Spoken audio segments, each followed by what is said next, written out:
Hello നമസ്കാരം, എല്ലാവർക്കും ഫിലിമി മലയാളിയിലോട്ട് സ്വാഗതം. അപ്പം നമ്മൾ ഇന്ന് കാണാൻ പോകുന്നത് 2016 പുറത്തിറങ്ങിയ ഓൾ ഐ നീഡ് എന്ന ഒരു അടിപൊളി മൂവിയാണ്. നമുക്ക് ഡയറക്റ്റ് മൂവിയിലോട്ട് കിടക്കാം. സിനിമയുടെ സ്റ്റാർട്ടിംഗ് സീനിൽ നമ്മുടെ നായികയെ കാണിക്കുന്നത് അവൾ കണ്ണ് തുറന്നു നോക്കിയാൽ ആരും അവളുടെ കയ്യും കാലും മുഖമൊക്കെ മൂടി കെട്ടി പൂട്ടി കിടത്തിരിക്കുക. ഇത് കണ്ട് ഭയന്ന് അവൾ കരയുമ്പോഴാണ് ഇവളുടെ തൊട്ടപ്പുറത്ത് മറ്റൊരു ലേഡിയെ ഇതേപോലെ കെട്ടിപ്പൂട്ടി കിടക്കുന്നത് കാണുന്നത്. ഇപ്പൊ ഇവളുടെ കീക്കി എന്നുള്ള ശബ്ദം കേട്ട് തൊട്ടപ്പുറത്ത് അവൾ കണ്ണ് തുറന്ന് ഇവളെ നോക്കി കരയും. ഇവള് അവളെ നോക്കിയും കരയും. മൊത്തത്തിൽ കരച്ചിലായിരിക്കും. ഇവരുടെ ഈ കരച്ചിലിൻ്റെ ഇടയിൽ ആരോ വാതിൽ തുറന്ന് അകത്ത് കയറും. അയാളുടെ കയ്യിൽ വലിയൊരു കത്തിയുണ്ട്. വന്നയുടനെ ഹീറോയിന്റെ തൊട്ടപ്പുറത്ത് കിടക്കുന്ന പെണ്ണിലെ അവളുടെ കാല് പിടിച്ച് വലിച്ചഴിച്ച് കൊണ്ടുപോയി. ഇത് നേരിട്ട് കണ്ട് പേടിച്ച് വിറച്ച കിടക്കാണ് നമ്മുടെ ഹീറോയിൻ. അവിടെ കട്ട് ചെയ്താൽ ഇപ്പുറത്ത് നമ്മുടെ ഹീറോ, അവന്റെ പേര് ആൻഡ്രൂ. അവൻ അവന്റെ ഫ്രണ്ടിന്റെ അടുത്ത് എന്തോ കടമൊക്കെ ചോദിച്ചിട്ടുണ്ടെന്ന് തോന്നുന്നു. അത് മേടിക്കാൻ ഹീറോ തിരക്ക് പിടിച്ച് ഓടി ഒരു സ്ഥലത്ത് പോയി അവനെ വെയിറ്റ് ചെയ്ത് നിൽക്കുക. ഇതേ സമയം നമ്മുടെ ആളെ ആരോ കാറിലിരുന്ന് വാച്ച് ചെയ്തുകൊണ്ടിരിക്കുക. ഇവൻ അവന്റെ ഫ്രണ്ടിനെ കുറേ നേരം വെയിറ്റ് ചെയ്ത് നിൽക്കും. വരാന്നും പറഞ്ഞ് വരാതിരുന്നതിനാല് അതൊരു പരിഭവമായി നമ്മുടെ ആൾ തിരിച്ച് വീട്ടിലേക്ക് മടങ്ങി. ഇപ്പുറത്ത് നായികയെ ആരോ തട്ടി വിളിക്കും. ആരാണെന്ന് തിരിഞ്ഞു നോക്കിയാൽ ഇവിടെ പെട്ടുപോയ മറ്റൊരു പെണ്ണ. അവൾ വേഗം വന്ന് ഹീറോയിന്റെ കെട്ടെല്ലാം അഴിച്ചുവിടാൻ ട്രൈ ചെയ്യുമ്പോഴാണ് മുൻപ് വലിച്ചഴിച്ചു കൊണ്ടുപോയ പെണ്ണില്ലേ, അവള് മരിച്ചിട്ടുണ്ടാകും. അവളെ തിരിച്ച് അവിടുന്ന് കൊണ്ടുവരുന്നത് കാണുന്നത്. രക്തത്തിൽ കുളിച്ചായിരിക്കും അവളുടെ ശരീരം ഉണ്ടാകുക. അവൻ വരുന്നതും കണ്ട് നായികയെ സഹായിക്കാൻ വന്ന സ്ത്രീയില് അവിടെയുള്ള കട്ടിലിന്റെ അടിയിൽ പോയി ഒളിഞ്ഞിരിക്കും. ഇവളാണെങ്കിൽ അവളെ നോക്കി എന്തൊക്കെ പറയാൻ നോക്കും. അതേസമയം ആ ലേഡി, അയ്യോ നീ എന്നെ നോക്കി കിടക്കാതെ അപ്പുറത്തോട്ട് തിരിഞ്ഞു കിടക്ക്, ഇല്ലെങ്കിൽ നമ്മൾ രണ്ടിന്റെയും കഥ അവൻ കഴിക്കും. ഇത് കേട്ടപാടെ നായിക അപ്പുറത്തോട്ട് തിരിഞ്ഞു കിടക്കും. ഇതേ ടൈമില് അയാൾ ആ പെണ്ണിനെ അപ്പുറത്തെ മുറിയിൽ കൊണ്ടുപോയിട്ട് അവിടുന്ന് പോകും. അയാൾ പോയത് കണ്ടതും കട്ടിലിന്റെ അടിയിൽ ഒളിഞ്ഞിരിക്കുന്ന ലേഡി എഴുന്നേറ്റ് വന്ന് നായികയുടെ കയ്യിലും കാലിലെല്ലാം കെട്ടഴിക്കും. എന്നിട്ട് അവിടെ വലിയൊരു ടേബിൾ കിടക്കുന്നുണ്ട്. അതിന്റെ ഉള്ളിൽ നിന്ന് എന്തെങ്കിലും കിട്ടുമെന്ന് തപ്പും. അതേസമയം നമ്മുടെ നായിക സ്വയം എഴുന്നേൽക്കാൻ പരിശ്രമിക്കും. അവൾക്ക് മുൻപ് അയാൾ മയങ്ങാൻ ഇഞ്ചക്ഷൻ കൊടുത്തിട്ടുണ്ടായിരുന്നു. അതിനാൽ തന്നെ അവളുടെ കാലെല്ലാം പ്രോപ്പറായിട്ട് തറയിൽ ഉറച്ചു നിൽക്കുന്നില്ല. എന്നിരുന്നാലും അവൾ ഒരു വിധനെ എഴുന്നേറ്റ് നിൽക്കും. ഇപ്പൊ അവിടെ മൊത്തം അവൾ ചുറ്റി കണ്ണോടിച്ച് നോക്കിയപ്പോഴാണ് ഇവരെ പോലെ തന്നെ ഒരുപാട് പെൺകുട്ടികളെ ഇതുപോലെ കെട്ടിപ്പൂട്ടി കിടത്തിരിക്കുന്നത് കാണുന്നത്. അങ്ങനെ ഇവർ രണ്ടുപേരും അവിടുന്ന് എങ്ങനെയെങ്കിലും രക്ഷപ്പെടണമെന്നും വിചാരിച്ച് വാതിലിന്റെ അവിടെ വന്ന് അതിന്റെ അവിടെയുള്ള ചെറിയ ഹാളിലൂടെ പുറത്തോട്ട് നോക്കിയാൽ അയാൾ അവിടെ തന്നെ നിൽക്കുന്നു. ഉടനെ രണ്ടുപേരും ചട്ടപ്പടാന്ന് പേടിച്ചോടി അവിടെയുള്ള ബാത്റൂമിൽ പോയി ഒളിഞ്ഞിരിക്കും. എന്നാൽ അയാൾ നേരെ കതക് തുറന്നു വന്നത് ബാത്റൂമിൻ്റെ അവിടേക്കാണ്. വന്ന പാടെ നേരെ ഫ്രണ്ടിൽ നിൽക്കുന്ന ലേഡിയെ പിടിച്ച് വലിച്ചു കൊണ്ടുപോകും. നമ്മുടെ ആള് ഡോറിന്റെ പുറകിലാണ് നിൽക്കുന്നത്. അവള് വാ പൊത്തി പിടിച്ച് മിണ്ടാതിരിക്കും. അയാൾ അവിടുന്ന് പിടിച്ചു കൊണ്ടുപോയ പെണ്ണിലെ അവളുടെ കരച്ചിലും ബഹളും ഒക്കെ ഇവൾക്ക് കേൾക്കാനുണ്ടാകും. അത് കേട്ട് തേങ്ങി തേങ്ങി ഇവള് കരയും. അവിടെ കട്ട് ചെയ്താൽ നമ്മുടെ നായകൻ ആൻഡ്രൂവിനെ കാണിക്കുന്നത്. അവൻ അവന്റെ വീട്ടിലുണ്ടായിരുന്ന മരക്കഷ്ണങ്ങളെല്ലാം പെറുക്കി ഒരാൾക്ക് കൊടുത്ത് കാശ് മേടിക്കും. അത്രയ്ക്ക് മോശം അവസ്ഥയിലൂടെയാണ് അവൻ കടന്നു പോകുന്നത്. അങ്ങനെ തിരിച്ച് വീട്ടിൽ വന്നപ്പോൾ വാതിലിന്റെ മുൻപിൽ ഒരു പാഴ്സൽ കിടക്കുന്നു. അതിലൊരു ഫോൺ നമ്പറും കൊടുത്തിട്ടുണ്ട്. ഇവൻ നേരെ പാഴ്സലും എടുത്ത് വീട്ടിൽ കയറി അതിലുള്ള നമ്പറിലേക്ക് കോൾ ചെയ്യും. അപ്പുറത്തെ വശത്ത് ഫോൺ അറ്റൻഡ് ചെയ്ത ആള് കറക്റ്റ് ഇവന്റെ പേരും മറ്റു കാര്യങ്ങളും പറയും. മിസ്റ്റർ ആൻഡ്രൂ, ഞാൻ പറയുന്ന കാര്യങ്ങൾ നീ കൃത്യമായിട്ട് ചെയ്താൽ നിനക്ക് ഒരുപാട് സമ്മാനങ്ങൾ ഞാൻ തരും. ആ പാഴ്സലിൽ ഒരു ബുക്ക് ഉണ്ടായിരുന്നു, അതെടുത്ത് വായിക്കാൻ പറയും. ശേഷം അതിലൊരു അഡ്രസ്സ് കൊടുത്തിട്ടുണ്ട്, അവിടെ കൊണ്ടുപോയി ഈ പാഴ്സൽ കൊടുക്കണമെന്നും പറയും. ഇപ്പുറത്തെ അയാൾ നായികയുടെ അടുത്തോട്ട് വരും. അവളെ അവിടുന്ന് പിടിച്ചു വലിച്ച് മുൻപ് കിടത്തിയ അതേ സ്ഥലത്തേക്ക് വലിച്ചെറിയും. ശേഷം മറ്റേ ലേഡിയെ അവിടുന്ന് വലിച്ചെഴിച്ച് അപ്പുറത്ത് കൊണ്ടുപോയിട്ട് പുറത്തേക്ക് പോയി. ഇയാൾക്ക് ഇത് തന്നെ ജോലിയും തോന്നുന്നത്. അയാൾ പോയതിനു ശേഷം അവിടുന്ന് എഴുന്നേറ്റ് രക്ഷപ്പെടാൻ വഴി തേടി നടക്കുമ്പോഴാണ് അവിടെ ഒരു കൂട്ടം പെൺകുട്ടികളെ ക്രൂരമായിട്ട് കൊന്ന് കൂട്ടി ഇട്ടിരിക്കുന്നത് കാണുന്നത്. അവിടെയുള്ള മറ്റൊരു മുറിയിലേക്ക് ചെന്നാൽ അവിടെ നമ്മുടെ ഇറച്ചിക്കടകളൊക്കെ പോത്തിന്റെയും ആടിന്റെ ഒക്കെ കാല് കെട്ടി തൂക്കിയിടാനായിട്ട് ഉപയോഗിക്കുന്ന ഒരു കുളത്തില്ലേ, അത് കിടക്കുന്നുണ്ട്. കൂടാതെ ആ മുറി മുഴുവൻ രക്തമാണ്, ചുടു ചോരയുടെ മണം. ഇന്നേരം ഹീറോയിൻ അവിടെ ഒരു വിൻഡോ കാണും.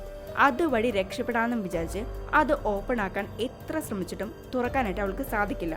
അതേസമയം അടുത്ത മുറിയിൽ നിന്ന് ഒരു ശബ്ദം കേൾക്കും. ചെന്നു നോക്കിയാൽ കെട്ടിപ്പൂട്ടി കിടത്തിയ ഒരു പെണ്ണ് മയക്കത്തിൽ നിന്ന് എഴുന്നേറ്റതാ. ഉടനെ അവളുടെ അടുത്ത് ചെന്ന് കെട്ടെല്ലാം അഴിച്ചു കൊടുക്കാൻ ശ്രമിക്കുമ്പോൾ അവൾ ഇവളെ കണ്ട് ശബ്ദം ഉണ്ടാക്കും. ഒച്ച വെക്കാതെ നമുക്ക് എങ്ങനെയെങ്കിലും ഇവിടുന്ന് രക്ഷപ്പെടാൻ നോക്കാം. ഒച്ച വെച്ചാൽ നമ്മൾ രണ്ടും അയാളുടെ കയ്യിൽപ്പെടും. രക്ഷപ്പെടലിന്റെ ആദ്യ പടിയായി അവിടെ കിടന്നിരുന്ന വലിയൊരു ടേബിള് ഒരു വിധനെ തള്ളിക്കൊണ്ടുവന്ന് വാതിലിനോട് ചേർന്ന് വെക്കും. അയാൾ വന്നാലും പെട്ടെന്ന് വാതിൽ തുറക്കാതിരിക്കാൻ. നെക്സ്റ്റ് സ്റ്റെപ്പ് അവളുടെ അടുത്ത് പോയി നമുക്ക് ഇവിടുന്ന് എങ്ങനെയെങ്കിലും രക്ഷപ്പെടാം, നീ ധൈര്യമായിട്ട് ഇരിക്കുന്നെന്നും പറഞ്ഞ് അവളെ തൊട്ടടുത്ത് മറ്റൊരു ടേബിളിൽ കൊണ്ടുപോയി കിടത്തും. ഇതേ സമയം അയാൾ ആ മുറിയുടെ വാതിൽ തുറക്കാൻ ശ്രമിക്കും. പ്ലാൻ എയും ബിയും ഒക്കെ ഫ്ലോപ്പായി നിൽക്കുകയാണ് നായികയ്ക്ക്. അപ്പോഴാണ് മറ്റൊരു സംഭവം അവൾ കാണുന്നത്. അതായത് റൂഫിന്റെ മുകളിൽ ഒരു കുഞ്ഞു ഹാള്. അതുവഴി എസ്കേപ്പ് ആവാന്ന് വിചാരിച്ച് ഒരു സ്റ്റൂൾ എടുത്തു കൊണ്ടുവന്ന് അതിന്റെ മേൽ കയറി ഹാളിലെ കുഞ്ഞു ഡോറ് മാറ്റിവെച്ച് അതിലേക്ക് കയറി. പിന്നാലെ ഇവൾക്കും കയറാനായി കൈ കാണിക്കും. അയാളാണെങ്കിൽ സർവ്വശക്തി എടുത്ത് വാതിൽ തള്ളി തുറക്കാൻ ശ്രമിക്കുക. വേഗം കയറുന്ന അവളോട് പറയുന്നുണ്ട്. എന്നാൽ അവളൊരു അന്തവും കുന്തവും ഇല്ലാതെ അങ്ങനെ തന്നെ അങ്ങോട്ടും ഇങ്ങോട്ടും നോക്കിയിരിക്കുക. സത്യത്തിൽ അവളെ നമുക്ക് കുറ്റം പറയാൻ പറ്റില്ല. കാരണം ആ വില്ലൻ ചേട്ടൻ ഇവളെ മയക്കി കിടത്തിയിരുന്നല്ലോ.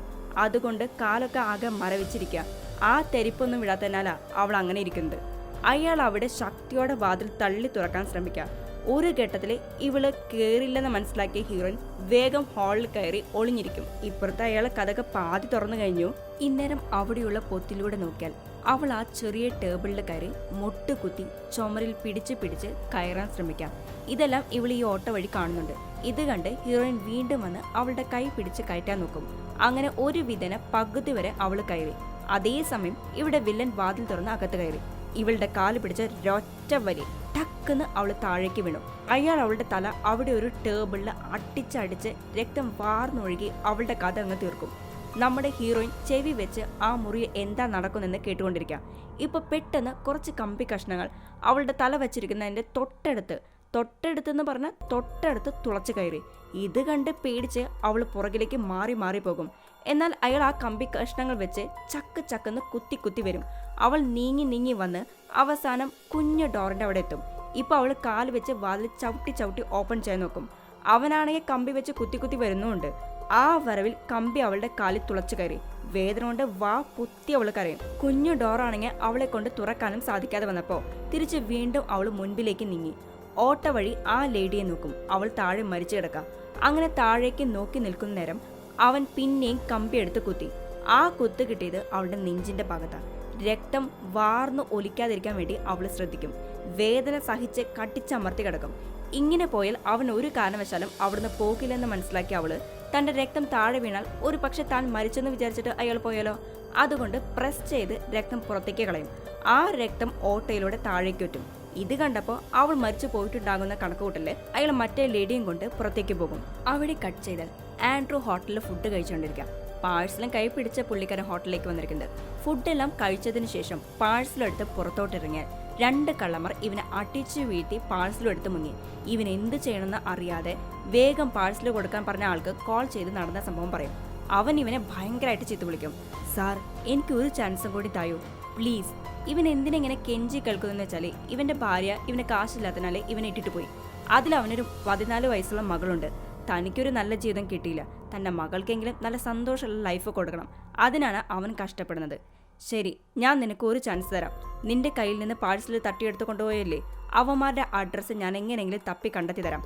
അവന്മാരുടെ അടുത്ത് പോയി പാഴ്സൽ മേടിച്ച് ഞാൻ പറഞ്ഞ സ്ഥലത്ത് കൊണ്ടുകൊടുക്കുക. അങ്ങനെ ഒരു വിധന അയാൾ തപ്പി കണ്ടെത്തി കൊടുത്ത അവന്മാരുടെ അഡ്രസ്സ് തേടി അവൻ പോകും.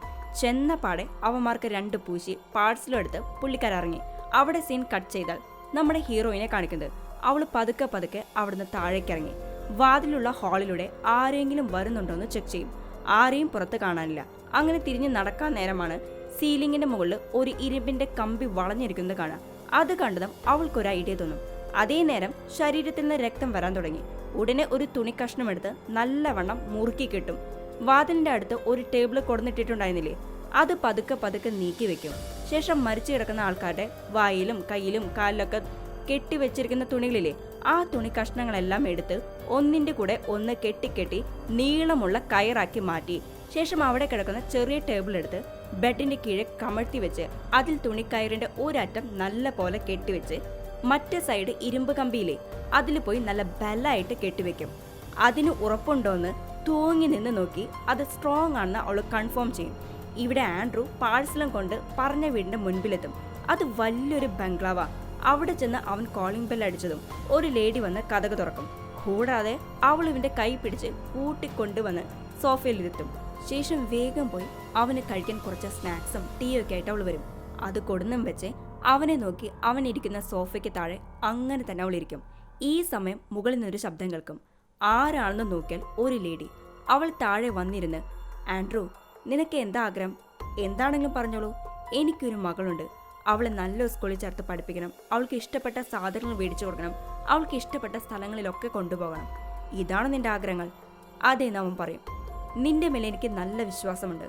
അതുകൊണ്ടാണ് ഞാൻ നിന്നെ ഇവിടേക്ക് വിളിച്ചു വരുത്തിയത്. ഇങ്ങനെ സംസാരിച്ചു തുടങ്ങി പതുക്കെ അവൾ കാര്യത്തിലേക്ക് കടക്കും. ഞാൻ നിന്നെ വിശ്വസിച്ച് ഒരു ജോലി ഏൽപ്പിക്കും. അത് നീ വളരെ സത്യസന്ധമായി ഭംഗിയായിട്ട് ചെയ്താൽ നീ ആഗ്രഹിക്കുന്ന എല്ലാ കാര്യങ്ങളും ഞാൻ നിനക്ക് ചെയ്തു തരും. ഇവളുടെ യൗവനകാലം വളരെ കഷ്ടപ്പാടിലൂടെയാണ് ജീവിച്ചു വന്നത്. ഇന്ന് പക്ഷെ അവൾ കോടീശ്വരിയാ. അന്ന് യൗവനത്തിൽ നഷ്ടപ്പെട്ട എല്ലാതും അവൾക്ക് തിരിച്ചു പിടിക്കണം. അതിനുള്ള വഴി അവൾ കണ്ടിട്ടുണ്ട്. അത് നീ ചെയ്തു തന്നാൽ മതി. അതായത് ചെറുപ്പക്കാരികളായ പെൺകുട്ടികളെ തട്ടിക്കൊണ്ടുവന്ന് അവരുടെ ശരീരത്തിൽ നിന്ന് ചൂട് രക്തം ഇവൾക്ക് കൊണ്ടു കൊടുക്കണം. ഇങ്ങനെ നീ ചെയ്താൽ നിന്റെ ജീവിതം നീ സ്വപ്നം കാണുന്നതിനേക്കാൾ അപ്പുറം സൂപ്പറായിരിക്കും. എന്നാൽ ഇത് കേട്ട് നമ്മുടെ ആൾ, പിന്നെ എന്നെ കൊണ്ടൊന്നും ചെയ്യാൻ പറ്റില്ലെന്ന് പറഞ്ഞ് അവിടുന്ന് എഴുന്നേറ്റ് പോകും. മിസ്റ്റർ ആൻഡ്രൂ, ഒന്നും കൂടി ആലോചിച്ച് നോക്ക്. ഞാൻ പറയുന്ന പോലെ നീ ചെയ്താൽ നിന്റെ മകൾക്ക് വേണ്ട എല്ലാ കാര്യങ്ങളും ചെയ്തു കൊടുക്കാൻ നിനക്ക് സാധിക്കും. അവളെ ഒരു രാജകുമാരിയെ പോലെ നിനക്ക് നോക്കാൻ സാധിക്കും. ഇനിയെല്ലാം നിന്റെ തീരുമാനം. അവൾ പറഞ്ഞു കേട്ട് അവൻ അങ്ങനെ ആലോചിച്ച് നിൽക്കും. അവിടെ സീൻ കട്ട് ചെയ്താൽ നമ്മുടെ ഹീറോയിൻ വാതിലിന്റെ ഹാളിലൂടെ ആരെങ്കിലും വരുന്നുണ്ടോന്ന് ചെക്ക് ചെയ്യും. അതേസമയം ആ മുറിയെ ലക്ഷ്യമാക്കി വില്ലൻ നടന്നു വരിക. വേഗം അവൾ വന്ന് ഇവള് സെറ്റ് ചെയ്ത ട്രാപ്പിലെ കയറ് കുരുക്കിട്ട് വെച്ചിട്ടുണ്ടല്ലോ, അത് കഴുത്തിന് നേരെ പിടിച്ച് വില്ലനെ നോക്കി നിൽക്കും. വാതിൽ തുറന്ന അകത്ത് കയറിയ സൈക്കോയ്ക്ക് ഈ കാഴ്ച ഒരു ഷോക്കാകും. കയറ് കഴുത്തിലിട്ട്, നോക്ക്, നിങ്ങൾ എൻ്റെ അടുത്ത് വന്നാൽ സത്യമായിട്ട് ഞാൻ ഇതിൽ തൂങ്ങി ആത്മഹത്യ ചെയ്യും. ഒരു സെക്കൻഡ് അങ്ങനെ തന്നെ അവൾ നിൽക്കും. ശേഷം അവന്റെ കയ്യിൽ ഒരു അരിവാളുണ്ട്. അത് വീശി മുന്നോട്ട് വന്നതും ഇവള് താഴെ ഒരു ട്രാപ്പ് സെറ്റ് ചെയ്തിട്ടുണ്ടായിരുന്നു. അതിൽ കാൽ തട്ടി നേരെ ആഞ്ഞു വരുമ്പോൾ അവളുടെ കഴുത്തിൽ നിന്ന് കയറൂരി അവന്റെ കഴുത്തിൽ നേരെ നീട്ടി പിടിക്കും. ഇതോടെ ടക്കെന്ന് കയർ അവന്റെ കഴുത്തിൽ കുരുകി. ഈ സമയം കയ്യിൽ വെച്ചിരിക്കുന്ന അരിവാള് താഴെ വീഴും. അതെടുക്കാൻ അവന് മുന്നോട്ട് വരും. ഈ ടൈമിൽ അവൾ അരിവാളെടുത്ത് അവന്റെ കൈ നോക്കി വീശി കുത്തും. കറക്റ്റ് ടൈമിൽ കൈ അവൻ ടേബിളിലായിരിക്കും വെച്ചിട്ടുണ്ടാകുക. അതിനാൽ ചക്കെന്ന് അത് കുത്തിയിറങ്ങി. ഇതോടെ വേദന കൊണ്ട് അവൻ വാ വിട്ട് കരയും. അതേ നേരം ഇവന്റെ വെയിറ്റ് താങ്ങാൻ പറ്റാതെ കട്ടിലിന്റെ അടിയിൽ വെച്ച ടേബിളും കട്ടിലും എല്ലാം കൂടി മൊത്തത്തിൽ അങ്ങ് പൊങ്ങി പൊങ്ങി വരും. ഇത് കണ്ട് അവളൊന്ന് ഭയക്കും. ഇന്നേരം അവൾക്ക് മറ്റൊരു ഐഡിയ തോന്നും. അവിടെ ഇവൻ കൊന്നു തള്ളിയിട്ടിരിക്കുന്ന പെൺകുട്ടികളുടെ ശവശരീരങ്ങളില്ലേ, അത് ഓരോന്നോരോന്നായി കട്ടിലേക്ക് കയറ്റിയിടും. ഇതോടെ ശവശരീരങ്ങളുടെ ഭാരം കൊണ്ട് കുരുക്കുവിന്റെ കഴുത്തിൽ നല്ല പോലെ ഇറുക്കിക്കൊണ്ടിരിക്കും. ഇതുകൊണ്ടൊന്നും അവസാനിച്ചില്ല. ബാക്കി അവള് ആ കയറിൽ പോയി പിടിച്ചു വലിക്കും. ഇതോടെ പിടഞ്ഞ് അവൻ മരിക്കും. ലാസ്റ്റ് അവൻ മരിച്ചോ ഇല്ലെന്ന് ഒന്നും കൂടി കൺഫേം ചെയ്യാൻ അവൾ അവന്റെ അടുത്തോട്ട് നടന്നു നീങ്ങും. ശേഷം പേടിച്ച് പതുക്കെ അവന്റെ മുഖത്ത് വെച്ചിരിക്കുന്ന മുഖംമൂടി അഴിച്ചു മാറ്റി. വേറെ ആര്? നമ്മുടെ ആൻഡ്രൂ തന്നെ. സത്യത്തിൽ അന്ന് അവൾ അവന്റെ അടുത്ത് കാര്യങ്ങൾ പറയുമ്പോൾ അവൻ ആലോചിച്ച് നിൽക്കില്ലേ. അതിനുശേഷം അവളുടെ സമ്മതം മൂലം അങ്ങനെ ഹീറോയിൻ അവിടുന്ന് വാതിലും തുറന്ന് പുറത്തേക്ക് ഇറങ്ങി രക്ഷപ്പെടും. ഇതോടെ ഈ സിനിമ ഇവിടെ അവസാനിക്കും. ബായ്.